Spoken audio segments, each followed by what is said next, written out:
राम राम जी। आत्म मंथन में आपका स्वागत है। आज मैं आपको हनुमान जी के जन्मदिन के बारे में, जो कि चैत्र शुक्ल पूर्णिमा को पड़ता है, उसके बारे में बताने वाली हूँ। वैसे तो एक और तिथि भी मानी जाती है जो कार्तिक कृष्ण चतुर्दशी पे आती है, कि उस दिन उनका जन्मदिन होता है। अलग अलग लोग अलग अलग हिसाब से अलग अलग दिन मना लेते हैं जन्मदिन, लेकिन उनका जन्मदिन चैत्र शुक्ल पूर्णिमा को ही है। तब तो वो लंका से वापस आए थे उस समय पर। ठीक है, तो उस दिन का अलग कंसेप्ट है। आज के लिए मैं आपको कुछ उपाय भी बताना चाहती हूँ। आप अगर आपको अपना नाम और फेम चाहिए, और आपको अपने लिए, अपने संतान के लिए अच्छा सुख चाहिए, तो आप ज़रूर हनुमान जी को झंडा चढ़ाएं। ठीक है। और अगर आप उनके लिए, जैसे आपको कोई डिप्रेशन की परेशानी है, या आपकी माता से आपकी नहीं बनती है, तो आप उनके लिए खीर बना सकते हैं। और आम आप उनको तब चढ़ा सकते हैं जब आप अपनी सिस्टर से परेशान हों, या उसके थ्रू परेशान हो, या आप अपने गुरु को प्रसन्न करना चाहते हो साथ में, तो आप उनको आम भी दे सकते हैं। उसके बाद अगर आपको अपने उनके गुरु को भी प्रसन्न करना है, तो आप बेसन की मिठाई उनको चढ़ाइए। सूर्य को आप जल चढ़ाइए।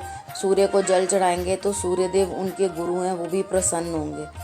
आपको अगर कोई शनि और मंगल का कॉम्बिनेशन से आपको परेशानी है, आपके हॉरोस्कोप में ऐसा कुछ है, तो आप एक काम कर सकते हैं कि उनको आप इमरतियाँ चढ़ाइए।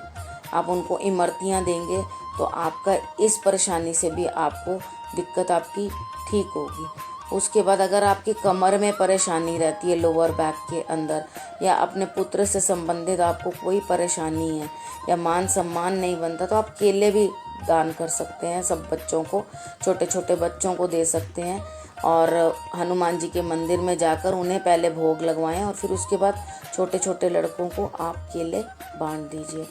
उसके बाद अगर सूर्य और शनि ये दोनों आपके हॉरोस्कोप में बैठे हुए आपको परेशान कर रहे हैं, एक साथ बैठे हुए हैं, युति में हैं, तो आप गुड़ और चने का भोग जो है वो भगवान को चढ़ा सकते हैं, और उसके बाद सब बच्चों को बांट सकते हैं।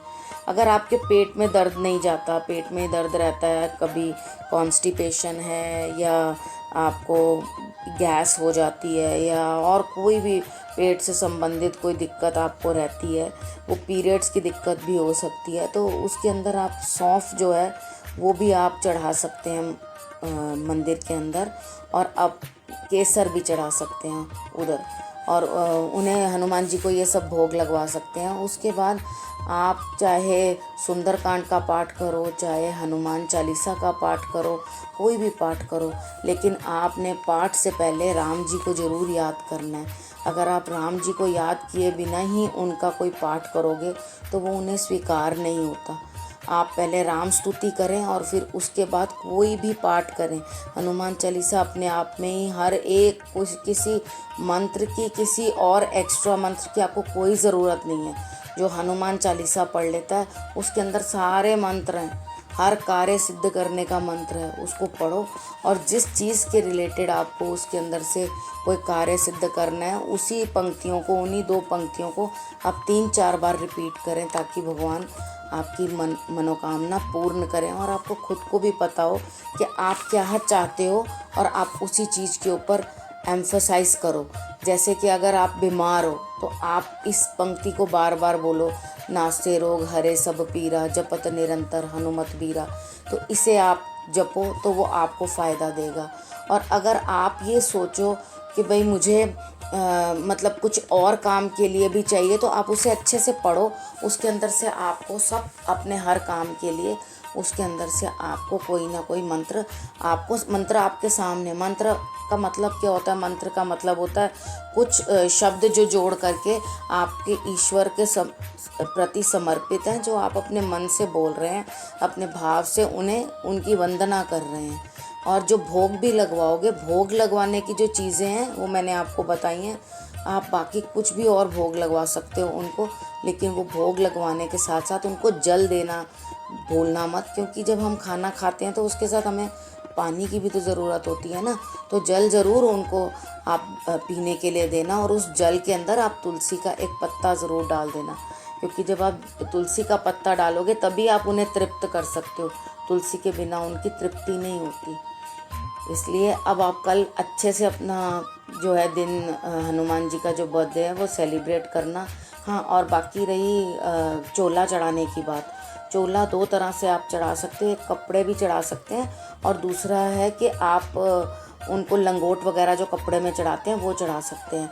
और दूसरा चोला होता है जो चमेली का तेल और सिंदूर मिला के चढ़ाया जाता है। आप चाहो तो दोनों कर सकते हो, चाहो तो अलग अलग कर सकते हो, इसके अंदर कोई परेशानी नहीं है। लेकिन आप एक वर्क को जो है अवॉइड कर दो बीच में डालना, क्योंकि वो एक्चुअली चांदी का होता नहीं है, वो किसी और ही मेटल का होता है, और वो ब्लैडर में पीट पीट के बनाया जाता है।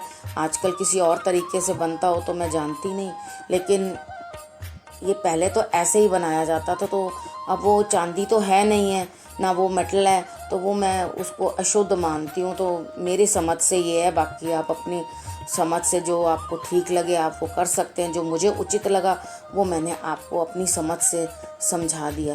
बाकी बहुत बहुत शुभकामनाएं सबको। अच्छे से हनुमान जी का आप जन्मदिन मनाइए, बजरंगबली की जय करिए, मारुति को भोग लगाइए, और खूब अच्छे से उनका जन्मदिन सेलिब्रेट कीजिए, और उनको राम राम कहना मत भूलना। और हनुमान चालीसा शुरू करने से पहले भी यही शब्द बोलना कि मेरे राम जी से राम राम कहियो जी हनुमान। ये कहकर हनुमान चालीसा शुरू करना। आपको बहुत बहुत शुभकामनाएं। धन्यवाद।